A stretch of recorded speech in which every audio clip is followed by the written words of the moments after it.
नमस्कार, मैं हूं संजय शर्मा। आप देख रहे हैं 4 पीएम गुजरात। गुजरात लॉबी को भी अब समझ आ रहा होगा कि ईमान की जंग क्या होती है, ये अमेरिका और ईरान को देखकर। अमेरिका के राष्ट्रपति के खिलाफ लाखों लोग सड़कों पर हैं और ईरान के शासकों के समर्थन में लाखों लोग सड़क पर हैं। इसे कहते हैं प्यार और मोहब्बत। कम से कम दुनिया अब समझ रही है कि ईरान की हिम्मत ने अमेरिका के पसीने छुड़ा दिए हैं। अभय दुबे जी से मैंने शानदार बातचीत की है, लेके चलता हूं आपको उनके पास। 4 पीएम न्यूज नेटवर्क में बहुत बहुत स्वागत है। अभय दुबे जी, आपका तकदीर का खेल देखिए। अमेरिका में लाखों लोग, 1 करोड़ लोग सड़क पर हैं, ट्रंप का विरोध कर रहे हैं कि भाई ट्रंप बाबू, आपने तो अमेरिका को तबाह कर दिया। पोप कह रहे हैं कि खून से रंगे हुए हाथों को भगवान माफ नहीं करता, क्षमा नहीं करता यीशु। दूसरी तरफ ईरान में लोग सड़कों पर निकले हैं, अपने सुरक्षा बलों के साथ यूनिटी दिखा रहे हैं कि हम अपने देश के, अपनी सुरक्षा बलों के साथ हैं। ये किसी भी मुल्क के राष्ट्राध्यक्षों की नीयत पर साफ साफ बताता है कि मुल्क के, राष्ट्र के लोग जो हैं वो कैसे हैं। क्या महसूस करेंगे आप कि अमेरिका में जो विरोध बढ़ता जा रहा है, ट्रंप का जो नुकसान होता जा रहा है, जो छवि खराब हो रही है, और जिस तरह ईरान के लोग एकजुट हो रहे हैं, समर्थन कर रहे हैं।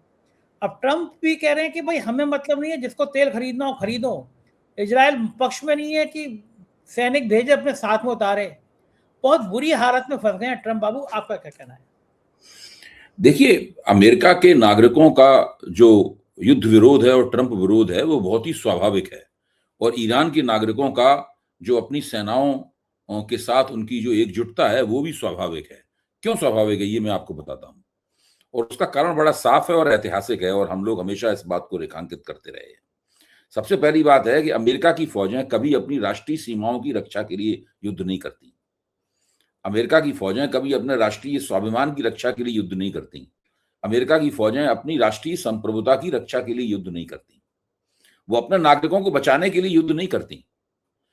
अमेरिका के पूरे इतिहास में अमेरिका की फौजों ने कभी भी अपने लिए युद्ध नहीं किया है। वो हमेशा अमेरिका की दुनिया में जो दादागिरी है अमेरिका का जो साम्राज्य है, उस साम्राज्य को का विस्तार करने के लिए युद्ध करती हैं, या किसी देश को, वो जो अमेरिका जिसको अपराधी मानता है हमारा विरोधी, उसको दंडित करने के लिए युद्ध करती हैं।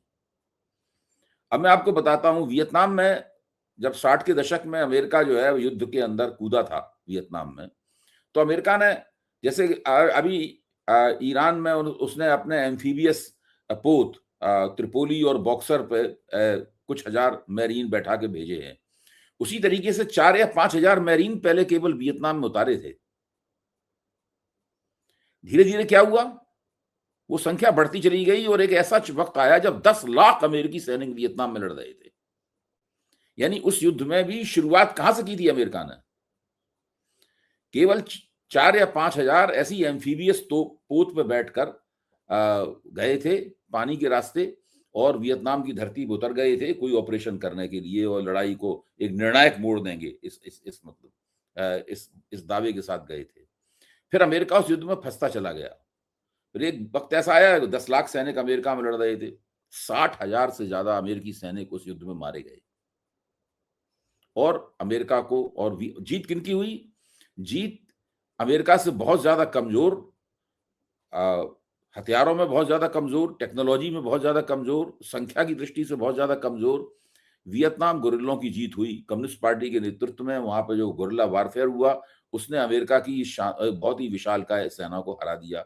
अमेरिका वहां से सिर झुकाकर, अपमान के घूंट पीकर, बहुत से साल लड़कर वापस आया। उस वक्त मीडिया का साइज इतना नहीं था, हम सब लोग बहुत छोटे छोटे थे, अखबार पढ़ना सीख रहे थे दरअसल। तो मैं तो 1969 में 1969 में 9वीं क्लास में पढ़ता, 9वीं कक्षा में पढ़ता था। तो मैं ये कहना ये चाहता हूं कि अमेरिका के साथ ये पहले भी हो चुका है, और उस वियतनाम युद्ध के खिलाफ अमेरिका की सड़कों पर इसी तरह लोग उमड़े थे जिस तरीके से आज ईरान युद्ध के खिलाफ उमड़े। जिस तरीके से यूरोप में अमेरिका विरोधी प्रदर्शन हुए थे, उसी तरह ईरान युद्ध विरोधी प्रदर्शन भी यूरोप में हुए थे। उस दिनों भारत में भी अमेरिका विरोधी प्रदर्शन हुए थे वियतनाम युद्ध के सवाल के ऊपर। तो अमेरिका की जनता आमतौर पर यह मान के चलती है कि अमेरिकी शासक जो तमाम अपने सैनिकों को युद्ध में भेजते हैं, वो दरअसल अमेरिका की रक्षा के लिए नहीं भेजते, इनकी अपनी साम्राज्यवादी सनकें हैं जिन्हें पूरा करने के लिए, साम्राज्यवादी इरादे हैं, लक्ष्य होते हैं, उनको पूरा करने के लिए भेजते हैं। इसीलिए अमेरिका में गुस्से से आवाज उठ रही है कि डोनाल्ड ट्रंप को चाहिए कि अपने बेटे को युद्ध में भेजें। और डोनाल्ड ट्रंप को ड्राफ्ट डॉजर कहा जाता है। ड्राफ्ट डॉजर का क्या मतलब हुआ? ड्राफ्टिंग का मतलब होता है सेना में भर्ती, और डॉजर का मतलब होता है सेना में भर्ती का जो नियम है उसको चकमा देना। भाई जब जब डोनाल्ड ट्रंप युवा थे तो उनके सामने भी सेना में भर्ती करने का एक अनिवार्य कुछ दिनों के लिए सेना में नौकरी करने का, भर्ती करने का मौका था इनके पास, लेकिन तभी तबीयत खराब होने का बहाना करके ये बच गए थे, अपने आप को बचा लिया था इन्होंने। खुद जो बंदा सेना में जाने के लिए तैयार नहीं हुआ, जिसका बेटा सेना में जाने के लिए तैयार नहीं हुआ, जिसका दामाद सेना में जाने के लिए तैयार नहीं हुआ, वो इस वक्त अमेरिकी नौजवानों को ईरान खाड़ी युद्ध की आग में झोंक रहा है, और एक ऐसे युद्ध में झोंक रहा है जिसका अमेरिका फर्स्ट की स्वयं उनकी घोषित नीति से कोई ताल्लुक नहीं है। तो लोग ये कह रहे हैं कि अमेरिका फर्स्ट है ही नहीं, ये तो इजराइल फर्स्ट है, हम इजराइल के युद्ध को हम क्यों लड़ें? ये तर्क वहां पर लोग दे रहे हैं लगातार। और उसके मुकाबले अगर आप ईरान में देखें, ईरान की जनता कोई ऐसा नहीं है, मैं मानता हूं कि वो इस्लामिक रिवॉल्यूशन के जो आयतुल्लाहों का जो शासन है उससे बहुत ज्यादा खुश रहे हों। अभी जनवरी के महीने में ही आप देखिए वहां पर जो इस शासन के खिलाफ जो बगावत हुई थी, उस बगावत में शासन ने, रिवोल्यूशनरी गार्ड्स ने बहुत से ईरानियों को जो उनके खिलाफ खड़े थे उनको जान से मार दिया। उनकी संख्या हजारों में है, ये बात हकीकत है, बिल्कुल हम सब लोग इस बात को मानते हैं। मैंने इसके ऊपर वीडियो भी बनाया है, मैं भी मानता हूं आयतुल्लाहों का शासन उस वक्त इतना कोई खास ईरान में लोकप्रिय नहीं था। इससे ट्रंप को मुगालता हुआ कि अगर वो शीर्ष नेतृत्व को मार देगा तो इस शासन के खिलाफ एक विद्रोह हो जाएगा, क्योंकि पहले से ही ये शासन वहां पर जो आंदोलन को कुचल रहा था, सत्ता बदलने के आंदोलन को कुचल रहा था। लेकिन वो ट्रंप ये भूल गए कि वो लोग आयतुल्लाहों के शासन को हटाने के लिए ईरान के अंदर से अगर कोई आवाज उठे वो एक अलग चीज है, ईरान के अंदर से कोई आंदोलन उठे वो एक अलग चीज है। बाहर से आप इस तरीके से हमला करेंगे तो वो उसको कोई बर्दाश्त नहीं करेगा। वही हुआ, जो अयातुल्ला अलोकप्रिय थे वो आज ईरान की सारी जनता उनके पीछे खड़ी हुई है। जिन रेवोल्यूशनरी गार्ड्स को दमनकारी माना जाता था और उत्पीड़क माना जाता था, आज वो हीरो बने हुए हैं, उनके पीछे लोग खड़े हुए हैं वहां। तो बिल्कुल उल्टा हो गया सब कुछ। आप देखिए जबकि ट्रेड टावर के ऊपर 9/11 हुआ था, जब आतंकवादियों ने अपने जहाज जो है ट्रेड टावर में टकरा कर तोड़ दिए थे, उस वक्त जब अमेरिकी राष्ट्रपति ने सारी दुनिया से अपील की थी समर्थन की, तो सारी दुनिया उनके समर्थन में आई थी। पूरा यूरोप और भारत जैसे देश और तमाम देश जो है वो अमेरिका के पक्ष में खड़े हुए थे। तो सबको लगा था कि ये जो आतंकवादी हमला हुआ है, ये हमला ठीक नहीं है, इसका विरोध किया जाना चाहिए। आज अमेरिका के साथ कौन है? कोई भी अमेरिका के साथ नहीं है। नाटो के वो देश भी अमेरिका के साथ नहीं है जो कि द्वितीय विश्व युद्ध के बाद हमेशा से अमेरिका के साथ रहे हैं। इसलिए अब ट्रंप को उन्हें भी धमकाना पड़ रहा है। ट्रंप कह रहे हैं फ्रांस से अमेरिका याद रखेगा कि फ्रांस ने हमारी मदद नहीं की। ब्रिटेन से कह रहे हैं कि अमेरिका याद रखेगा कि ब्रिटेन ने हमारी मदद नहीं की। स्पेन से कह रहा है कि आपने तो अपना जो एयर स्पेस है वो भी हमारे लिए बंद कर दिया, हमारे जहाज भी नहीं आपके एयर स्पेस से स्पेन से गुजर सकते। इसलिए आप अपनी लड़ाई खुद लड़िए। आपको अगर तेल और गैस चाहिए तो जाइए होर्मुज को जाकर खुलवा लीजिए, हमें कोई मतलब नहीं है, और अपना तेल और गैस मंगा लीजिए। हम आपके लिए लड़ने के लिए वहां नहीं जाएंगे। ये सब बहुत खिसियाए हुए हैं, बहुत चिड़े हुए हैं, बहुत नाराज हैं। अब तो वो बिल्कुल और वो उन्होंने साफ कह दिया है, उनके लोगों ने साफ कह दिया है कि इस युद्ध के बाद जब युद्ध का ये मामला सेटल हो जाएगा, ये सब मामला खत्म हो जाएगा, निपट जाएगा, तब फिर राष्ट्रपति जो है वो नाटो देशों से निपटेंगे। नाटो का क्या किया जाए ये सब करेंगे, क्योंकि NATO North Atlantic Treaty Organization NATO जो है वो मुख्य तौर पर अमेरिका की मदद और अमेरिकी फौज की दम पे चलता है। अगर अमेरिका उसमें से अपना हाथ पीछे खींच लेगा तो नाटो खत्म हो जाएगा। फिर पश्चिमी यूरोप को अपनी फौजी सुरक्षा के लिए कोई और बंदोबस्त करना पड़ेगा। जिसमें उन्हें मुश्किल होगी, निश्चित रूप से मुश्किल होगी, क्योंकि द्वितीय विश्व युद्ध के बाद में वो हमेशा नाटो के ऊपर निर्भर रहे हैं। तो ऐसी परिस्थिति बन गई है। ऐसे बुरे समय में, ऐसी बुरी रणनीति से, ऐसे गलत पूर्वानुमान के साथ में और सत्ता के और ताकत के मद में चूर होकर डोनाल्ड ट्रंप ने ईरान के ऊपर हमला किया। उन्हें सपने में भी अंदाजा नहीं था कि उनकी बिछाई हुई बिसात का हर मोहरा नाकाम हो जाएगा, कोई भी उनके पक्ष में नहीं जाएगा, सब चीज पलट गई। जिस तेल पे वो कब्जा करने गए थे, वो तेल आज भी ईरान के पास है और ईरान को उन्हें छूट देनी पड़ रही है कि वो तेल अपना ईरान दूसरों को बेचे। ईरान दूनी कीमत पे बेच रहा है उस तेल। जो होर्मुज जलडमरू मध्य पर अमेरिका सोचता था कि ईरान पे अगर कब्जा कर लिया उसने तो होर्मुज जलडमरू मध्य को पूरी तरीके से नियंत्रित कर सकेगा, वहां पर ईरान ने अपना टोल बूथ बना दिया है। और जो कोई तेल और गैस को छोड़ के अगर और कोई कार्गो वहां से निकलता है तो ईरान कहता है कि हमारे अकाउंट में इतने रियाल डाल दो। तो ऐसा सुनने में आ रहा है कि एक साल के अंदर 22 लाख डॉलर, कितना और भी ज्यादा शायद, मैं ठीक से याद नहीं आ रहा है वो संख्या, आज तो मैंने देखी थी संख्या, मतलब लाखों लाखों डॉलर जो है वो ईरान कमाएगा अब जलडमरू मध्य की अपना टोल बना के। और किसी के पास कोई जरिया नहीं है ईरान को इस काम से रोकने का। तो कहा जाता है कि नाक क्या कटी मुंह बन गया। ये युद्ध क्या हुआ, ईरान की बल्ले बल्ले हो गई। और अमेरिका की जो हेकड़ी थी, अमेरिका की दादागिरी थी, मैं तुम्हें ठीक कर दूंगा, वो सब खत्म हो गई। अब ये लोकप्रियता की अगर हम थोड़ी देर बात करें, ईरान की जनता सड़कों पर आ गई अपने सैनिक शासन के समर्थन में, सैनिकों के समर्थन में, और अमेरिका की जनता अपने राष्ट्राध्यक्ष के खिलाफ सड़कों पर आ गई। तो ये जनता का जो तापमान है, जनता का मूड है, दोनों देशों का जो अलग अलग है, ये क्या संकेत देता है?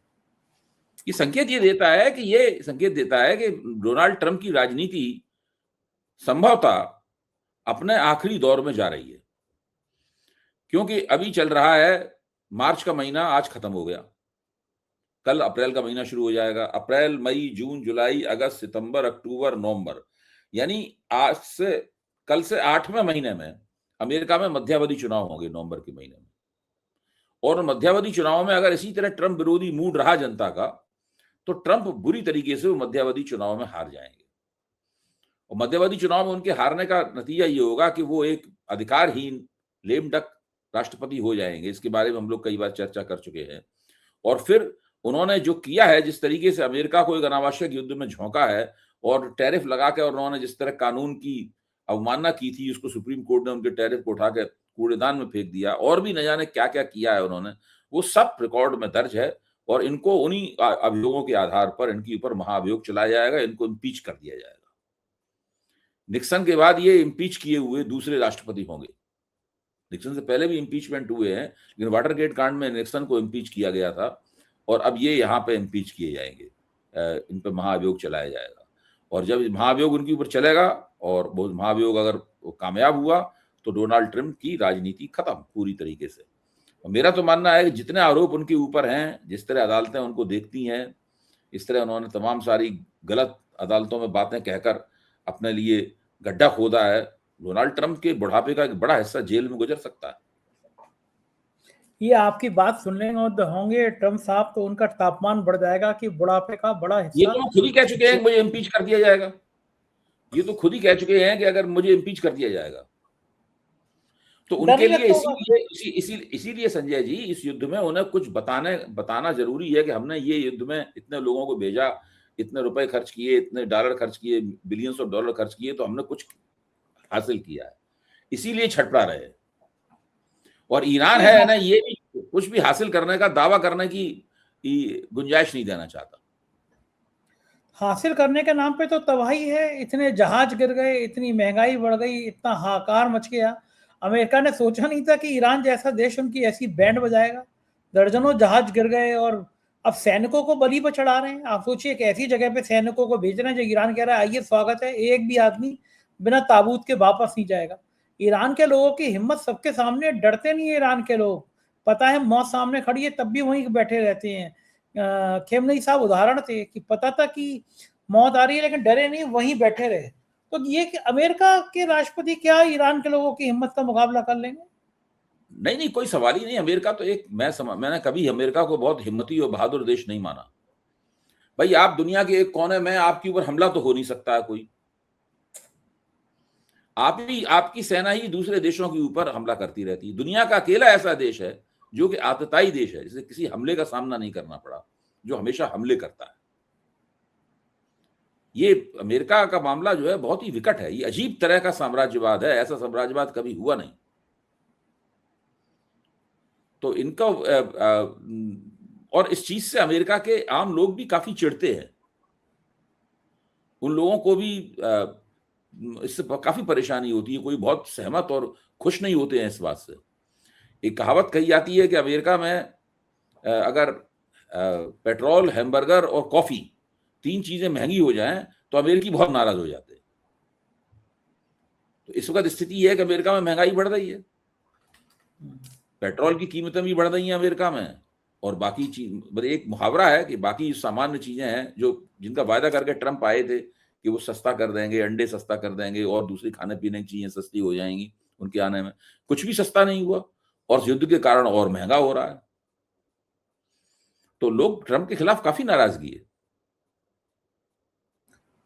अगर ट्रंप की जो बैंड बज रही है, इससे भारत के रिश्तों पे क्या असर पड़ेगा? क्या भक्त लोग खुश होंगे या दुखी होंगे? मुझे तो लगता है ये है कि ट्रंप अगर नवंबर में चुनाव हार जाएं तो मोदी सरकार और मोदी सरकार के समर्थक, वो लोग राहत की सांस लेंगे। दरअसल पूरी दुनिया ही राहत की सांस लेगी कि ट्रंप ने भारत सरकार को, मोदी जी को भी बहुत अपमानित किया है। फिर नया राष्ट्रपति बनेगा, नया राष्ट्रपति नए सिरे से सारे संबंधों पर निगाह डालेगा, उसके साथ नए सिरे से संबंध बनाने पड़ेंगे। हाँ, मोदी जी का ये अपराध हमेशा रहेगा कि इन्होंने ट्रंप के ऊपर बहुत विश्वास किया, ट्रंप को अपना दोस्त कहा और ट्रंप का चुनाव प्रचार करने तक वहां पे गए, अब की बार ट्रंप सरकार का नारा लगाया और बहुत ज्यादा इस बात की उम्मीद करते रहे कि ट्रंप के जरिए उन्हें कुछ मिल जाएगा अंतर्राष्ट्रीय संबंधों में।